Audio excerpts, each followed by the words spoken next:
Hi everybody, this is your spiritual colorist and diamond painter. I want to come to you once again with a flip through this time. Just going through a book that I just recently bought. I like these books because they are made by someone in Japan. I'm not able to pronounce the name, but I thought they were really beautiful with the art work that it has in it of nature and animals. And I wanted to do a flip through, an entire flip through, because I usually give you just kind of a brief flip through of some of the books that I had on my last haul. So I wanted to give you a flip through of this particular book that I really think has a lot of beautiful artwork in it. And I also bought the Faber-Castell Polychromos pencils finally, because I thought they were on sale and I've been using them and I really do like them. A lot of people say that they're addicted to buying the different types of pencils and art supplies, and I'm learning as being a colorist and really getting good in being a colorist is my thing, is learning the tools that work best on the paper for the pictures, whether you're doing animals, whether you're doing nature, whether you're doing portraits, which I love to do, and I'm going to be doing a lot more on my channel. After moving, I was just getting things settled, but things that I really want to buy when it came to coloring supplies and books were more pictures of people and nature, and just more artists that are have more extraordinary and exotic looks in them. And I love the portraits and learning how to do the hair and the skin tones and things of that nature. And when you use different types of pencils and tools and acrylic and the oil-based pencils, to me, buying the different types of pencil, because I got Prisma, I have Faber-Castell, the plain ones, Faber-Castell Polychromos. Now they have Durin ink tints. I don't have those. But all these different pencils and different tools, they give the picture a different look. They go down on the paper a different way because you can feel it as you're doing the picture and putting life to the page with the coloring. All of it makes it look different, even how it blends, how it shades, and how it looks. So let's go through this book. And this is called excuse me, let me say it right. Rhapsody in the Forest. Rhapsody in the Forest. Rhapsody in the Forest. So, Rhapsody. And this is a really pretty picture in the beginning where you can start coloring. I like this where it has the book, but it has the flowers coming out of the book. And I can easily just start telling stories because I like pictures, a book that can tell their own story through the pictures. And this is like really pretty with the birds and the cat and the flowers. So I'm a big nature buff. So I always like coloring things that are in nature. And this will give you a good practice on coloring outside bricks. Rhapsody in the Forest with the little ducks.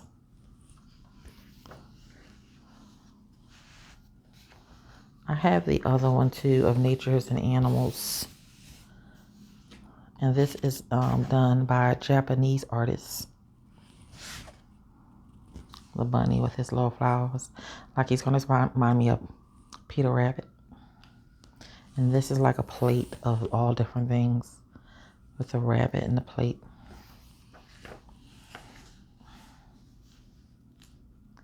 Then you have a cake. All these pictures are really beautiful. The paper is really nice and thick. I guess you could put paint on here. You might have to put something behind it if you're using paint or markers.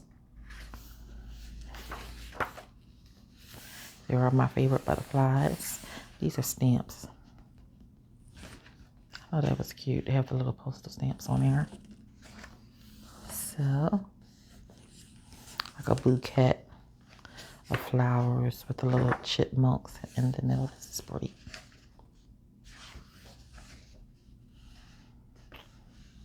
Like a collage of different things right here.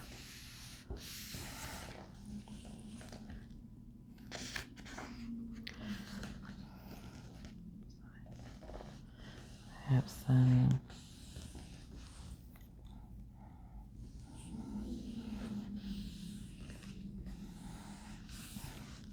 Rhapsody in the Forest.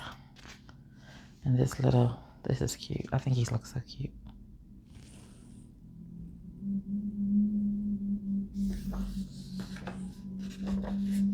And this is like outside with the fountain. This would be a lot to do. When I saw this picture, I was like, oh, I love to do this because it's so outside.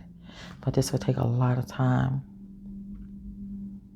I think Zucchini Kitty has done a lot of pictures out of this book in particular.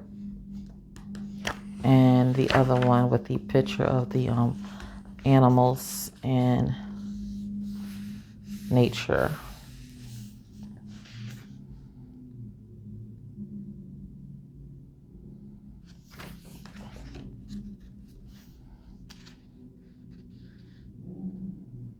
I can't think of the Japanese artist's name. The name is really hard to pronounce. I'm trying to think. It's Kinu or Minette. It's like with an M. All the seashells. Yeah. These are kind of books that I like to practice in and do a lot of different coloring. And practice like doing fishes with a different shading. And maybe use some paint or pastels.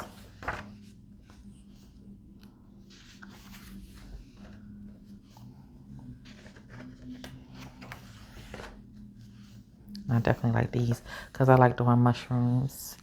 And then you have your little hedgehog down there.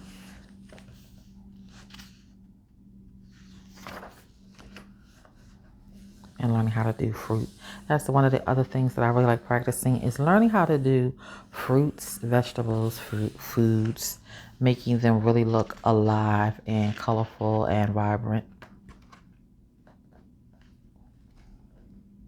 And bringing the colors make the colors like really stand out. And polychromos is a really nice soft when they go down on the paper. This is cute with the cat, like he's going out for Halloween.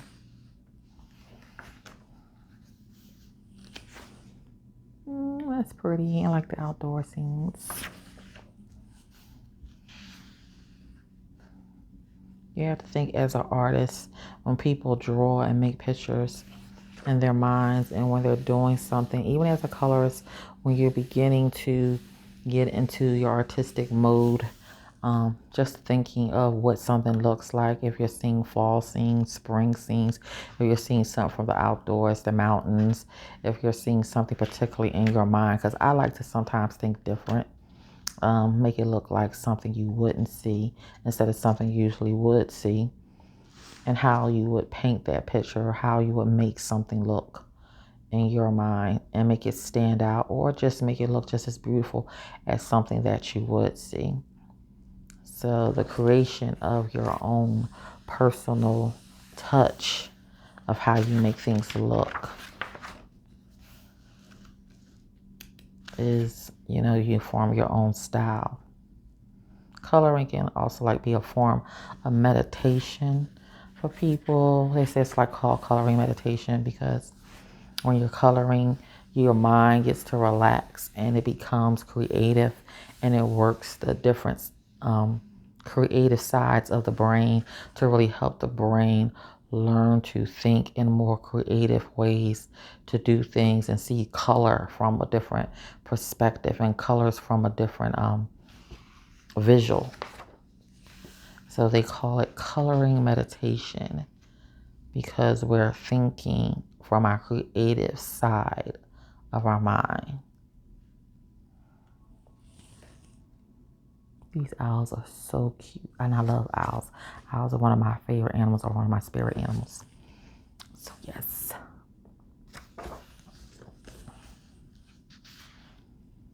They're like the snowflakes. That's something I probably do in the wintertime. I definitely love this wreath. I had already started one in the other book that I have of this. When I'm doing these books and stuff like this, you can remind me to always like be telling stories. Because I always see stories in these books that I can just like come up with my own stories just by looking at the pages. And being a writer, it's just, you know, natural for me to do so. I like that. I think that's so cute. Oh, this is cute. Some with all the cupcakes and the cookies and the spoons and the squirrels.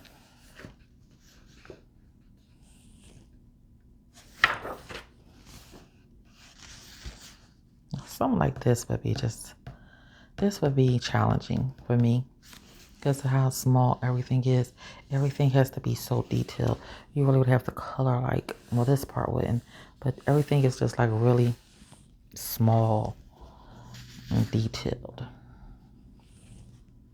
So this would be like a really challenging picture to do. I love this picture. I would do this side, but I probably would do this side first. Because I love that. The bird and the nest and the butterfly.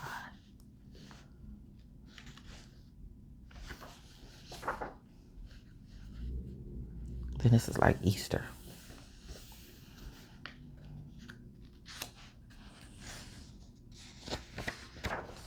And there's the deers and the little squirrels at their homes with the little key. The cards and the little runway they have. And then we also, I like they're in the forest, their own little party.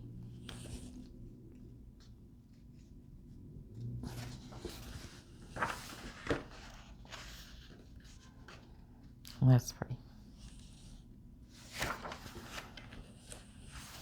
You know, Pegasus, little flying horses.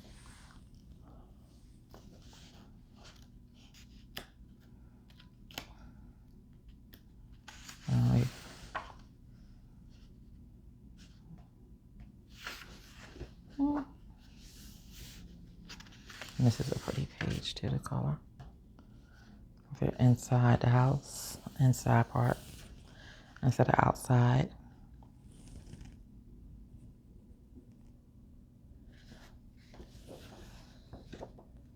And there's the kittens and the rabbit, and everybody done got together for a good time. You can tell there's so much of a story that's going on in the picture. So that's what I like, that there's a story going on. Every time you look at the pages, there's a story going on.